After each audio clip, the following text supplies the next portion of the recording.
가족으로 모이게 하신 하나님을, 한 공동체로 모이게 하신 하나님을 우리가 함께 찬양하는 시간을 갖도록 하겠습니다. 오늘은 성령 강림절 후 25번째 주일입니다. 묵상기도 하심으로 하나님께 경건하게 예배 드리도록 하겠습니다.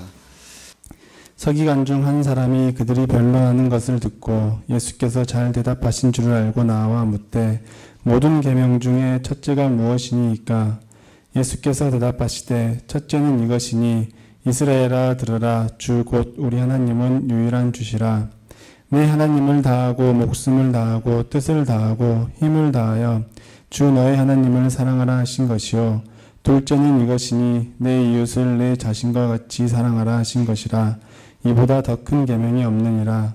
서기관이 이르되 선생님이여 옳소이다. 하나님은 한 분이시오. 그 외에 다른 이가 없다 하신 말씀이 참이니이다. 또 마음을 다하고 지혜를 다하고 힘을 다하여 하나님을 사랑하는 것과 또 이웃을 자기 자신과 같이 사랑하는 것이 전체로 드리는 모든 번제물과 기타 제물보다 나으니이다.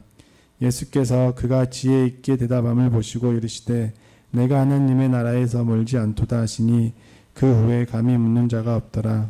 아멘. 오늘 본문을 좀 더 잘 이해하시려면 18절로 거슬러 올라가서 거기서부터 살펴보는 것이 더 좋습니다. 18절을 보면 사두개인들이 예수님을 잡겠다고 나섰습니다. 사두개인들이 어떤 사람들이냐면요, 솔로몬 시대에 그 사독이라는 제사장이 있었습니다. 그래서 그 사독으로부터 이어지는 제사장 그룹들, 그러니까 사독의 후예들이라고 말할 수 있죠. 이 사람들을 예수님 시대에 사두개인들이라고 불렀습니다. 그러니까 그 사람들은 솔로몬 시대로부터 예수님 시대까지 계속해서 이스라엘의 그 제사장직을 독점하고 있었던 것입니다.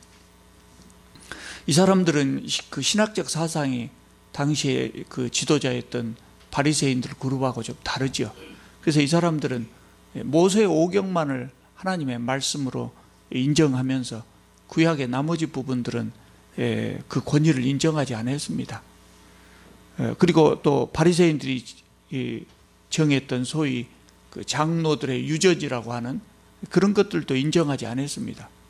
그리고 이 사람들은 그 당시에 참 어려운 그 백성들의 어려운 삶을 살았지만 이 사두개인들은 부유한 삶을 살 수 있었어요.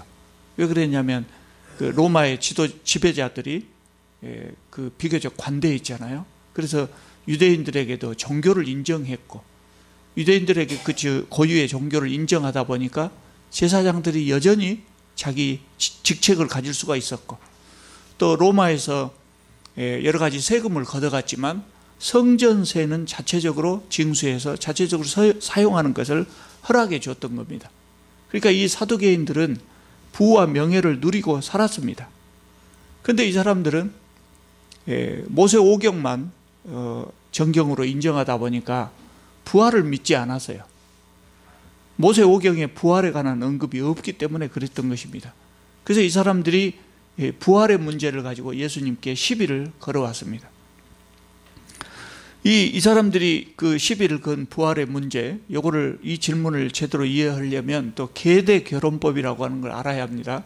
제가 몇 차례 말씀드렸습니다만은 또 새로 오신 분들은 모르기 때문에 간단하게 말씀드리자면, 형이 아들이 없이 죽으면 그 동생이 그 형수와 결혼하는 법입니다. 구약 시대에 지금으로 생각하면 지금의 풍습으로 볼 때 말도 안 되는 법이지만 그 당시에는 굉장히 자비로운 법이었죠. 이스라엘 사람들은 그 가나안 땅에 들어가자마자 땅을 분배해서 나눠 가졌잖아요. 그리고 그 땅을 그 가문이 계속해서 이어받는 겁니다. 팔지 못하게 하고 계속 이어받는데 아들이 없으면 그 땅을 이어받지를 못해요. 그래서 그 동생으로 하여금 형수와 결혼하게 해가지고 그 땅을 이어받을 대를 잇게 해주는 것이죠. 그런 점이 한 가지가 있고, 또 하나는 그 시대의 여성들은 땅을 소유할 수가 없기 때문에 미망인들이 살아가기가 어려워요. 그래서 이 미망인들을 돕는 사회적인 보호장치로 이 계대 결혼법이라고 하는 것을 만들었던 것입니다. 사두개인들이 오늘 본문에 나오는 질문의 요지가 그겁니다. 7형제, 어떤 사람의 7형제가 있었다. 그런데 그 중에 장남이 혼인을 했는데 자식이 없이 죽었다. 아들이 없이 죽었다는 거예요. 그러니까 둘째가 그 형수와 결혼하고, 둘째도 역시 자식이 없이 일찍 죽고, 그렇게 해서 7형제가 모두 다 그렇게 죽으니까 이 여인이, 한 여인이 7형제와 결혼한 셈이 되었다는 것이죠. 현실적으로 그런 일이 있을 수는 없지만 예를 든 겁니다. 그러면 모든 사람이 다 부활한 다음에 이 여자는 누구의 아내가 될 것이냐? 누구의 아내가 될 것이냐? 이것이 사두개인들이 예수님한테 했던 질문입니다. 이 사람들은 이 질문을 가지고 예수님을 무너뜨릴 수 있다고 생각했죠. 사실 이 질문은 사두개인들이 그 당시에 부활이 있다고 하는 믿는 바리새인들과 부활이 없다고 하는 사두개인들이 논쟁을 할 때, 사두개인들이 그 바리새인들을 그 공격하기 위해서 자주 사용했던 그런 방식입니다. 예수님께서 대답을 하십니다. 24절에 보면 너희가 성경을 모르고 하나님의 능력을 모르기 때문에 부활에 대해서 오해했다, 이렇게 말씀하십니다. 그러면서 사람이 죽은 자 가운데서 살아날 때는 장가도 아니 가고 시집도 아니 간다, 이렇게 말씀하셨습니다. 그러니까 이 세상에서는 우리가 살다 보면 다 죽지 않습니까? 살지 않고 그대로 영원히 사는 사람은 없잖아요. 그래서 사람들이 죽어버리기 때문에 결혼이 필요하고 출산이 필요하지만 다음 세상에, 부활한 다음에 사는 그 세상에서 사람들은 죽지 않기 때문에 결혼도 필요 없고 출산도 필요하지 않다는 겁니다. 그리고 예수께서 이제 이것을 증명하기 위해서 모세 오경 중에 출애굽기 3장 6절 말씀을 듭니다. 왜냐하면 그 사두개인들은 모세 오경만을 받아들이기 때문에 출애굽기 3장 6절에서 예를 들어서 말씀하십니다. 하나님께서 모세에게 이르되 나는 아브라함의 하나님이요 이삭의 하나님이요 야곱의 하나님이로라 하신 말씀을 읽어보지 못하였느냐? 하나님은 죽은 자의 하나님이 아니요 산 자의 하나님이시라. 너희가 크게 오해하였도다. 이 말씀이 뭔 말씀이냐면요, 하나님께서 모세에게 말씀하실 때, 모세에게 나타나셔가지고 말씀하실 때 하나님이 내가 누구냐를 설명해야 될 것 아닙니까? 그럴 때 나는 아브라함의 하나님이요 이삭의 하나님이요 야곱의 하나님이라고 말씀하셨다는 겁니다. 현재형으로 말씀하셨다는 겁니다.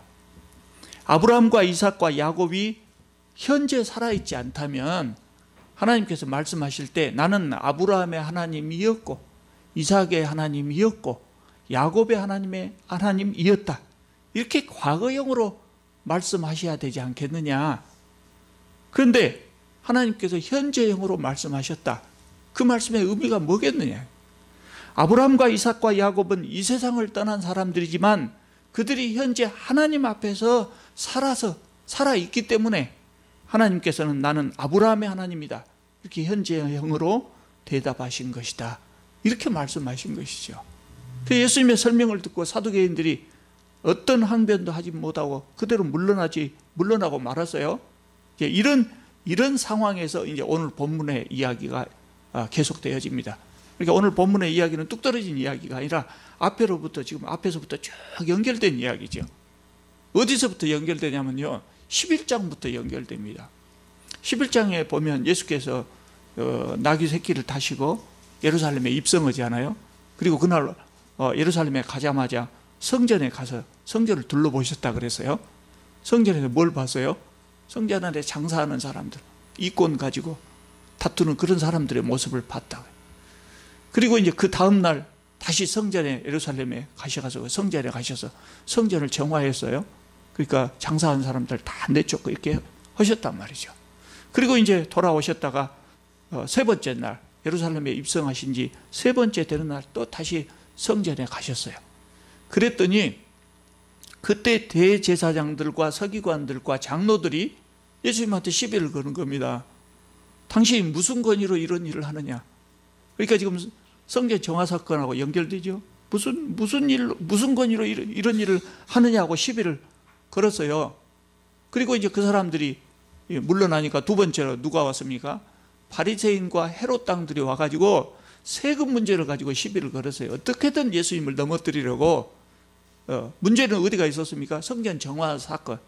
뭐 그것을 비롯한 뭐 다른 사건도 해당되지만 직접적으로는 성전 정화 사건이 지금 마음에 안 들었던 것이죠.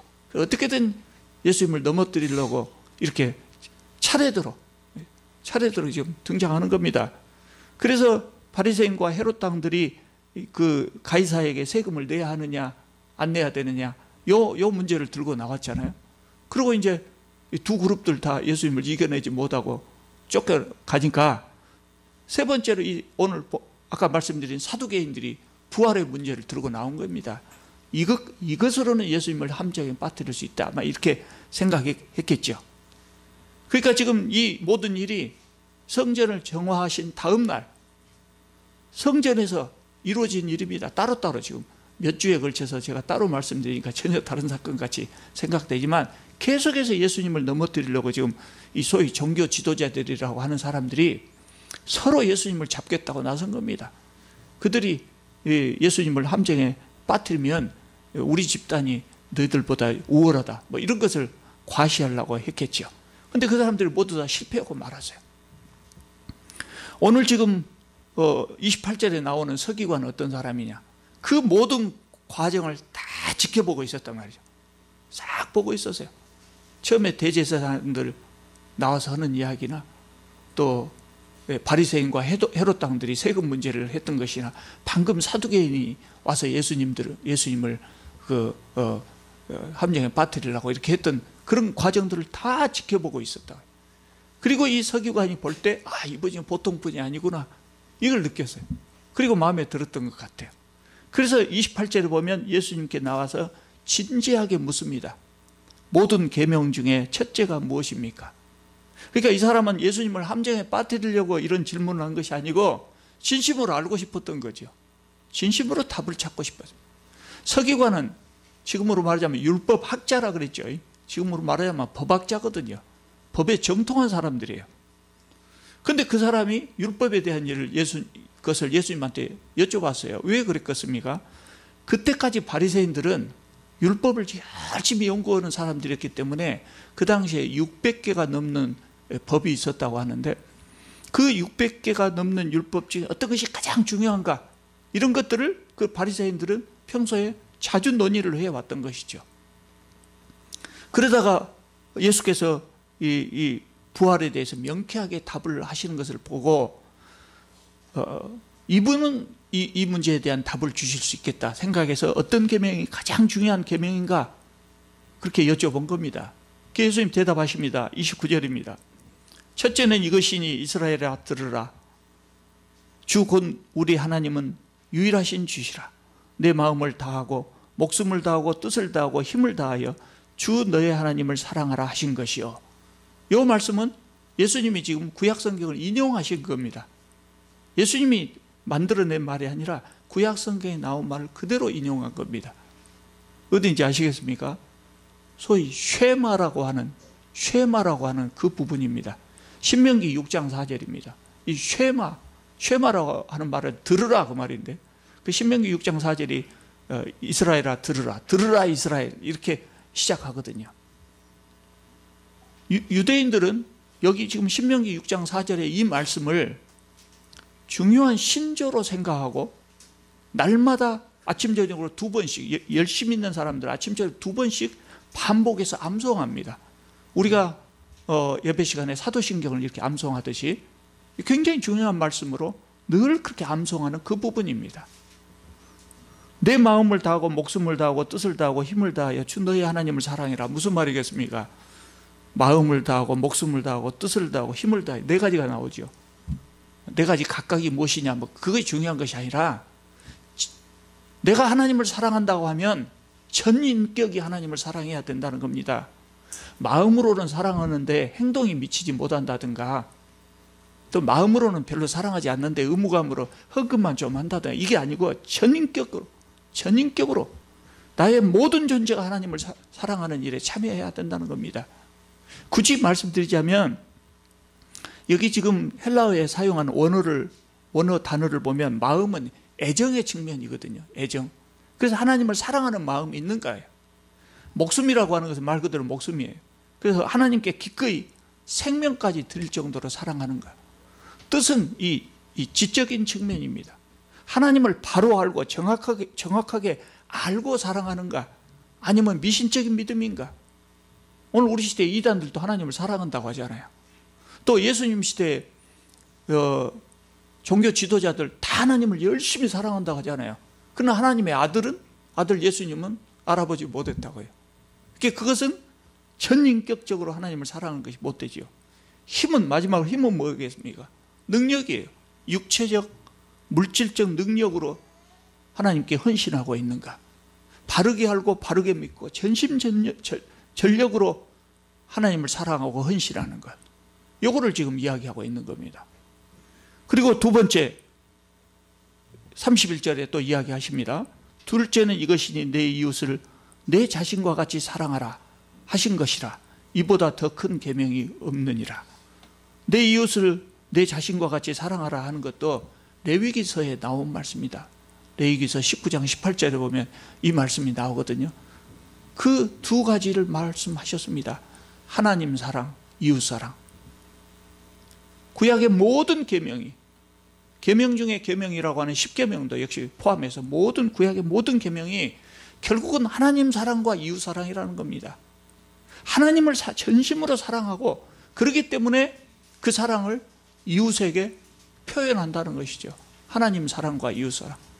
구약에 나오는 600개가 넘는 모든 이 계명들이 두 가지로 요약할 수 있다는 것이죠. 그 모든 계명들이 결국은 뭐냐면 우리가 어떻게 하나님을 사랑하고 어떻게 이웃을 사랑할 것인가 하는 구체적인 실천 조항이에요. 그러니까 하나님을 사랑하고 이웃을 진심으로 사랑하는 사람에게 나머지 계명은 의미가 없는 것이죠. 진심으로 사랑하기 때문에 행동 하나하나가 다 하나님을 사랑하고 이웃을 사랑한다면 그런 사람에게 구체적인 600개의 계명이 무슨 필요가 있겠습니까? 그거 아니어도 잘하죠. 그래서 모든 계명은 이 두 가지로 요약이 된다고 말씀하신 겁니다. 그러니까 그동안 많은 바리새인들이 이 문제에 대해서 수많은 토론을 벌였지만 결론을 내리지 못하고 있었는데, 예수님은 의외로 놀랄 만큼 간단하고 정확하게 이 말씀을 해주신 겁니다. 그래서 이 서기관이 대단히 만족했어요. 감동했어요. 그래서 대답을 합니다. 32절에 보면 서기관이 이르되 선생님이여 옳소이다. 하나님은 한 분이시요 그 외에 다른 이가 없다 하신 말씀이 참이니이다. 또 마음을 다하고 지혜를 다하고 힘을 다하여 하나님을 사랑하는 것과 또 이웃을 자기 자신과 같이 사랑하는 것이 전체로 드리는 모든 번제물과 기타 제물보다 나으니이다. 이렇게 맞장구를 쳤습니다. 예수님 말씀에 당신 말씀하신 것이 정말 옳습니다. 이렇게 맞장구를 쳤는데 사실은 이 말씀이 참 의미가 있는 말씀이에요. 어째서 의미가 있는 말씀이냐. 또 이 대답하는 것을 들어보면 이 바리새인이 참 진실하고 현명하고 신실한 사람이구나 이렇게 생각할 수가 있어요. 왜냐하면요 이 서기관의 대답이 그거 아닙니까? 하나님을 사랑하는 것과 이웃을 사랑하는 것이 모든 번제물, 기타 제물, 하나님께 예배 드리는 것보다 낫습니다. 그겁니다. 하나님을 사랑하고 이웃을 사랑하는 것이 예배를 잘 드리는 것보다 더 중요합니다. 그렇게 대답을 한 겁니다. 순종이 제사보다 낫다는 의미입니다. 정말 순종이 제사보다 낫지요. 그렇게 맞장구를 친 겁니다. 여러분, 이 사람의 대답은 이 사람이 바리새인이니까 율법학자니까 너무나 당연한 것 아니냐 이렇게 생각할 수 있어요. 그런데 그렇지 않아요. 이 진리를 우리는 지금 늘 그 이야기를 했으니까 순종이 제사보다 낫다는 것을 귀에 못 박히도록 들었으니까 잘 알고 있지만 이 말씀은요 이스라엘 백성들이 가나안 땅에 들어간 이후로 예수님 시대까지 제대로 실천하지 못했던 것이에요. 제대로 실천하지 못, 순종이 제사보다 낫다는 것을 제대로 실천하지 못했어요. 그래서 하나님께서는 계속해서 선지자들을 보내서 이것을 깨우치십니다. 그래도 이스라엘 사람들은 이걸 깨닫지 못했습니다. 그 사람들은 하나님 말씀에 순종하지 않으면서 제사만 열심히 드렸어요. 제사를 열심히 드리는 것으로 우리의 신앙은 좋다. 우리는 하나님을 잘 섬겼다. 이렇게 하나님 말씀에 순종하지 않은 것을 상쇄하려고 했어요. 그 순종해야 된다는 마음을 보상받으려고 했어요. 예수님 시대의 종교 지도자들도 여전히 종교적인 행위는 열심히 했지만 하나님의 말씀대로 사는 것에는 게을렀다는 거죠. 근데 이 서기관은 그걸 깨달은 겁니다. 우리 시대에도 마찬가지 아닙니까? 우리 시대에도 예배에 빠지지 마라, 헌금 많이 해라, 전도 많이 해라, 기도 많이 해라, 이렇게 종교적인 행위를 강조하는 가르침은 많습니다. 그런 가르침은 많은데 하나님 말씀에 순종하여 바른 삶을 살아라, 이런 가르침은 의외로 적거든요. 그래서 많은 기독교인들이 예배에 열심히 참여하고 헌금을 바치는 것으로 다 한 것처럼 생각하는 경우가 많아요. 그것으로 바르게 사는 것을 대신하려고 하는 그런 신앙인들이 참 많죠. 모르기 때문에 그런 겁니다. 하나님 말씀에 순종하는 삶을 살지 못하면서도 나는 예배에 열심히 빠지지 않고 참여했으니까, 나는 기도를 열심히 하니까, 나는 헌금을 많이 하니까 내 신앙은 이 정도면 되지, 하나님께서 나를 사랑하실 것이다, 이렇게 생각하는 겁니다. 근데 이 서기관은 순종이 제사보다 낫다는 것을 깨달은 겁니다. 온 마음과 뜻과 목숨과 힘을 다하여 하나님과 이웃을 사랑하는 것, 이것이 하나님 앞에 제물을 많이 드리는 것보다도 훨씬 수준 높은 사랑이다, 이것을 깨달은 겁니다. 그래서 예수께서 이 사람을 칭찬하셨어요. 34절을 보면 예수께서 그가 지혜 있게 대답함을 보시고 이르시되 내가 하나님 나라에서 멀지 않도다. 네가 하나님 나라에서 멀지 않도다. 예수님은 바리새인들을 싫어하신 것으로 생각되죠. 우리 얼른 생각할 때 복음서를 많이 읽어보면 예수님은 바리새인들을 참 싫어하셨구나. 예수님은 싫어하는 사람들이 없습니다. 예수님은 어떤 누구에 대해서도 편견, 선입관 이걸 가지고 차별하지 않으셨어요. 그러니까 바리새인들에게도 그렇게 하지 않았어요. 다만 바리새인들이 예수님을 적대시했을 뿐이죠. 네가 하나님 나라에서 멀지 않도다. 여러분, 우리는 이 사람이 칭찬을 받았구나 여기서 그칠 것이 아니라 예수님이 칭찬을 주의 깊게 봐야 됩니다. 네가 하나님 나라에서 멀지 않도다. 무슨 의미입니까? 이 사람 하나님 나라에 들어갔단 말입니까? 못 들어갔단 말입니까? 아직은 못 들어간 겁니다. 아직은 들어가지 못한, 가까이 왔다. 가까이 온 것만 해도 다행이죠. 그러나 아직 들어가지 못했다. 네가 하나님 나라에서 멀지 않도다. 하나님 나라에 어떻게 들어가야 됩니까? 오늘 본문에 나온 것으로만 보자면 하나님을 온 마음과 뜻과 목숨과 힘을 다하여 하나님을 사랑하고 이웃을 사랑해야 됩니다. 근데 거기서 끝난 것이 아니라 또 하나가 더 있어요. 예수님을 믿어야 된다는 거예요. 예수님을 믿어야 된다. 근데 오늘 본문에 나오는 이 서기관은 예수님을 훌륭한 분으로는 생각했지만 아직 하나님의 아들로 받아들이지 못한 겁니다. 그래서 하나님 나라에는 아직 들어가지 못, 가까이 가긴 했지만 아직 들어가지 못했어요. 이 사람이 나중에 예수 믿었을까요? 안 믿었을까요? 글쎄 성경에 이 사람 이야기는 더 이상 안 나오니까 알 수 없지만 이렇게 신실하게 진리를 추구하는 태도로 봤을 때 나중에 결국 예수님이 어떤 분인지 알고 믿지 않았을까? 그래서 하나님 나라에 들어갔을 것이다, 이렇게 생각됩니다만 그게 어떻게 알겠습니까? 여러분, 우리 문제를 우리를 생각해 보십시다. 우리는 하나님 나라에 다 들어갔을까요? 여러분 하나님 나라에 들어가셨습니까?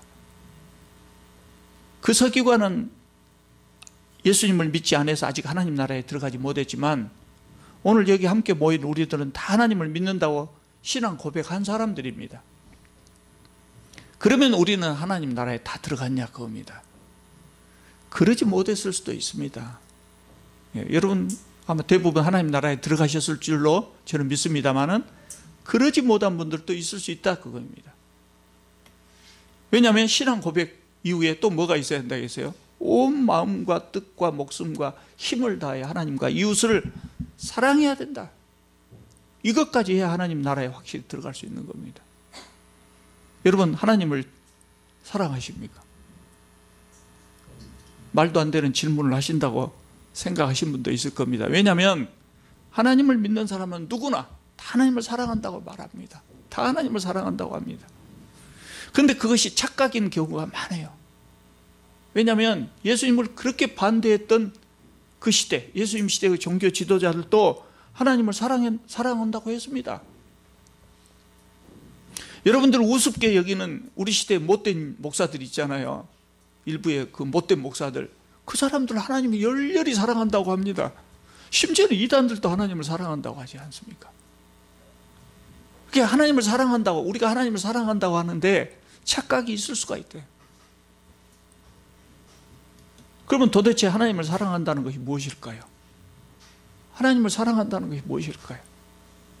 오늘 지금 긴 이야기를 했습니다마는 성경에 나오는 것, 우리가 마가복음을 공부해 가기 때문에 마가복음을 해설하기도 하지만 그 중에 오늘 우리가 우리 가슴속에 담고 가야 될 것이 이겁니다. 우리는 하나님을 사랑하는가? 하나님을 사랑한다면 어떻게 사랑해야 하나님을 사랑하는 것인가? 나는 어떻게 하나님을 사랑할 것인가? 이걸 우리가 한번 생각해 봐야 돼. 가슴에 담고 가야 될 것 같아요. 어떻게 하는 것이 하나님을 사랑하는 것입니까? 여러분 모두 다 대부분 누군가를 사랑해 보신 적이 있을 겁니다. 누군가를 사랑해 보신 적이 아마 있을 겁니다. 젊어서.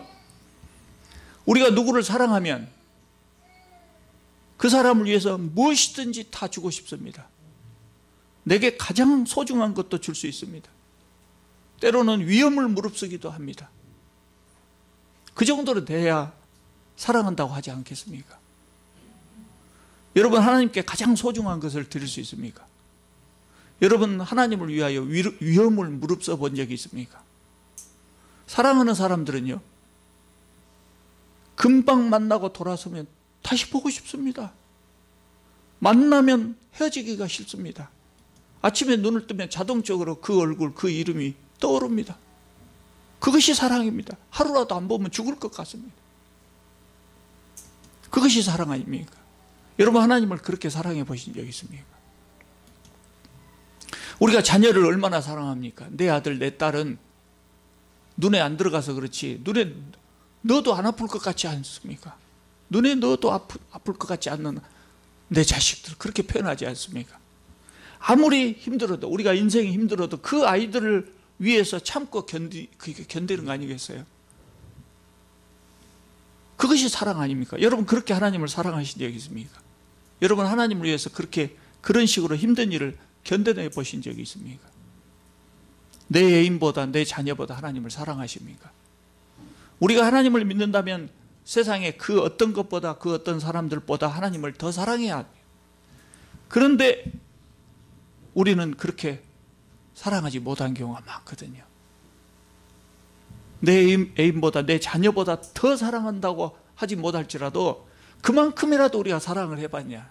그만큼이라도 하나님을 사랑해봤냐? 그렇게 하지 못한다면 그것을 하나님을 사랑한다고 하기가 어렵지 않겠냐 하는 말씀입니다. 하나님을 그렇게 사랑하는 사람들은, 하나님을 정말 전심전력으로 사랑하는 사람들, 그런 사람들은 교회와 이웃을 위해서 당연히 희생하고 봉사하고자 하는 마음이 나온다는 거죠. 나온다는 거예요. 여러분 혹시 교회에 일하다가 왜 이런 것까지 나한테 시키냐? 식사하고 설거지 한번 하는 것 귀찮게 여긴 적이 없습니까? 또 교회가 마련한 반찬을 어려운 이웃에게 전달해야 되는데 그 전달하는 거 귀찮게 생각해 보신 적이 혹시 없으십니까? 하나님을 정말 사랑하고 이웃을 사랑한다면 그 일이 기쁜 일입니다. 아, 나에게 이런 기회가 있구나. 나에게 하나님의 사랑을 표현할 수 있는 기회를 주어서 너무나 감사하다. 나에게 이웃을 섬길 수 있는 기회를 줘서 너무나 감사하다. 이렇게 돼야 되는 것이죠. 하나님을 사랑하고 이웃을 사랑한다면. 여러분, 하나님 나라에 가까이 가신 것만으로 우리가 만족할 수 없잖아요. 천국에 거의 갈 뻔했다. 거기서 끝나서는 안 되잖아요. 우리 천국에 들어가야죠. 이 서기관처럼 하나님 나라에 가까이 간 것만으로 우리가 만족할 수는 없지 않습니까? 하나님 나라에 들어가려면 하나님을 사랑하고 이웃을 전심전력으로 사랑해야 합니다. 아까 말씀드렸듯이 온 마음과 뜻과 목숨과 힘을 다하여, 그 말은 마음으로만 사랑해서는 안 된다. 몸과 마음이 함께 움직여야 한다는 것이죠. 적극적인 헌신이 있어야 한다는 거예요. 그렇지 않으면 하나님을 사랑한 것이라고 말하기 어렵다는 겁니다. 꼭 그렇게 사랑해야 됩니까? 뭐 그렇게 물어볼 수도 있죠. 성경이 그렇게 이야기하고 있습니다. 오늘 본문에요, 하나님을 사랑하라 그랬을 때 우리 말로는 그냥 사랑하라 그랬지만 이게 헬라어 표현으로는 아가페오입니다. 아가페오. 하나님께서 요구하시는 사랑은 아가페오 사랑이에요. 무조건적인 사랑, 절대적인 사랑. 하나님께서 우리를 사랑하셔서 독생자 예수 그리스도를 보내주셔서 희생시키신 그런 절대적인 사랑, 그런 사랑입니다.